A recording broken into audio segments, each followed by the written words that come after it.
Bueno, yo creo que lo que ha pasado con las residencias tiene que ver mucho con el modelo de gestión, ¿no? Tiene que ver mucho, cuando yo explicaba la fortaleza de lo público respecto a lo privado, en el caso de las residencias se ha visto claramente. Se ha visto claramente la respuesta y la gestión en las residencias públicas y las residencias privadas, la que dependían de una empresa que ha tenido, como ha podido, que resolver una situación. Yo creo que hay un déficit previo, ¿no? En esta ciudad llevamos muchos años, tenemos la parcela todavía ahí cedida, pidiendo una residencia pública. El modelo de residencias públicas, en el sentido de garantizar la intervención de los servicios públicos en el cuidado de nuestras personas mayores, era algo que se había dejado, no sé cuántos años hace que la Comunidad de Madrid no hace una residencia pública, porque directamente se va a licencias como negocio, puesto que el cuidado de las personas mayores es una realidad, la gente envejece, tiene un nivel de dependencia y requiere de un recurso donde poder estar, donde poder pasar sus últimos días, ¿no? Y sobre eso ha habido una cantidad de empresas en la Comunidad de Madrid con muy poca supervisión, con muy poco seguimiento sobre las condiciones y los cuidados que se hacen. Y una falta prácticamente de residencias públicas. Por lo tanto, si no hay residencias públicas, la gente tiene que optar por otras opciones, pero no tiene que optar por otras opciones porque no hay alternativa. Bien, nos encontramos con una red muy amplia, con mucho desconocimiento por parte de las autoridades de su funcionamiento, de sus estructuras. Yo creo que la Dirección General del Mayor y la Consejería de Servicios Sociales ha tenido una buena actuación al principio de la crisis, teniendo una interlocución en la parte que a nosotros nos toca. Nosotros hemos tenido que llamar mucho, hemos tenido que hacer un seguimiento prácticamente diario, y hemos visto que esas empresas, al no tener más estructura que la suya empresarial, si tenían una baja, si tenían un contagio, si tenían, pues se quedaban sin estructura para atender a los mayores. Cuando pasó por parte de la Comunidad de Madrid a depender ya no de servicios sociales, sino de la Consejería de Sanidad, creo que fue una mala decisión, porque la Consejería de Sanidad estaba en un contexto de desborde por las urgencias, de desborde por los hospitales. Los propios geriatras no daban abasto, ¿no?, para poder atender a las propias residencias, y ahí es donde ha ocurrido pues toda esta situación, ¿no?, que ha aflorado de mayores muriendo en las residencias sin atención hospitalaria, ¿no?, por la negativa a llevarlos al hospital o porque entendían que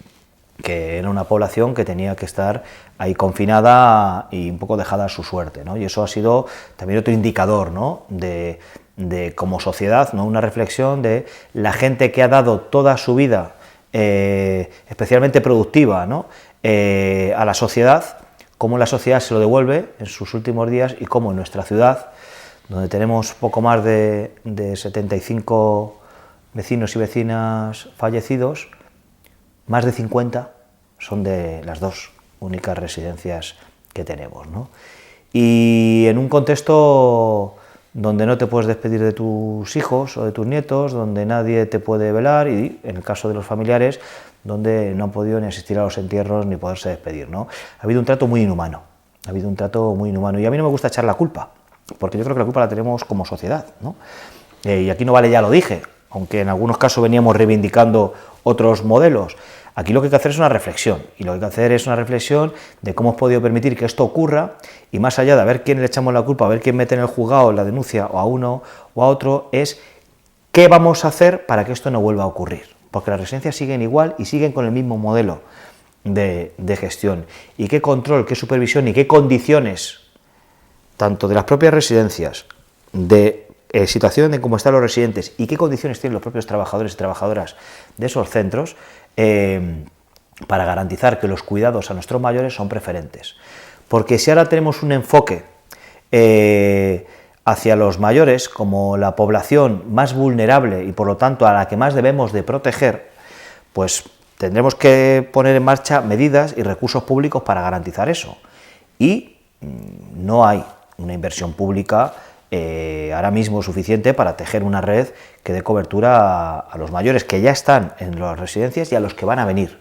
Por lo tanto, yo creo que debería haber un acuerdo, un pacto en torno a los cuidados, en torno a los derechos de las personas mayores, que garanticen en qué condiciones dignas de atención se tienen a nuestros mayores. ¿Cómo pasa y de qué manera y con qué servicios alguien, lo que le queda de vida, lo que le quede, ¿no? Pero las condiciones más dignas posibles. Lo que estamos leyendo en este tiempo, que yo lo estoy leyendo en este tiempo, pero lo he vivido en primera persona, porque hemos estado aquí día a día haciendo seguimiento caso por caso, pues efectivamente no puede volver a ocurrir y hay que poner soluciones encima de la mesa. Insisto, reflexiones, yo tengo un montón sobre lo que ha ocurrido, y responsabilidades, pues lógicamente quien tiene más las competencias pues tiene más responsabilidad, pero la incumbencia, la interpelación de cómo se resuelve esto no lo podemos delegar en la Comunidad de Madrid o en el ministerio de cual o en la concejalía de tal, tiene que ser un compromiso, ¿no? como sociedad, y ahí yo creo que es a lo que deberíamos de estar trabajando. La parte de la reconstrucción, lo que hablamos de la reactivación económica y social, la parte social de la reactivación tiene que ver con eso,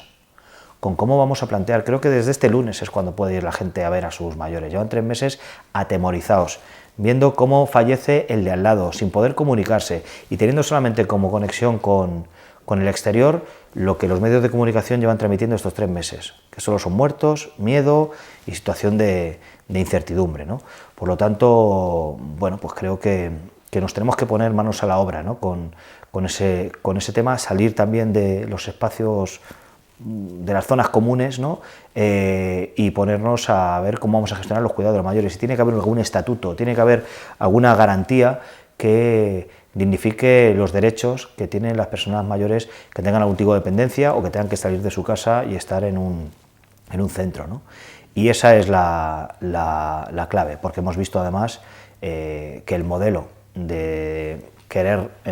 medicalizar o querer conectar las residencias con la red pública sanitaria, si esta red está comprometida, lo que ha pasado es que los mayores han ido cayendo, y lo peor de todo no es que hayan ido cayendo con toda la atención sanitaria posible. Oye, el virus no tiene cura, el virus no tiene tratamiento, la gente que tiene ciertas patologías va a morir. Eso es duro, pero es así. Ahora, en las mejores condiciones, con la mejor atención posible y con la mayor dignidad que se pueda, ¿no? Y no en una habitación de una residencia sin nadie que te atienda en las mínimas condiciones y sin poder tener ni siquiera la compañía de tu gente, ¿no? De tu familia. Eso no puede volver a ocurrir. Y más allá, insisto, de echar responsabilidades o decidir quién tenía una responsabilidad o no, eso lo deciden los jueces. Nosotros desde la política y desde la sociedad civil tenemos que poner encima de la mesa una alternativa, y quizás esa sea una de las cosas más prioritarias en el ámbito de la reactivación, porque es probable que vamos a podernos volver a encontrar en esta situación, porque el virus sigue estando ahí fuera y los perfiles de mayor afección del virus siguen siendo los mismos, siguen siendo los mayores que tengan algún tipo de patología, y cuanto más mayores, más graves, y no los podemos tener encerrados siempre, tenemos que buscar una manera de garantizar también condiciones dignas.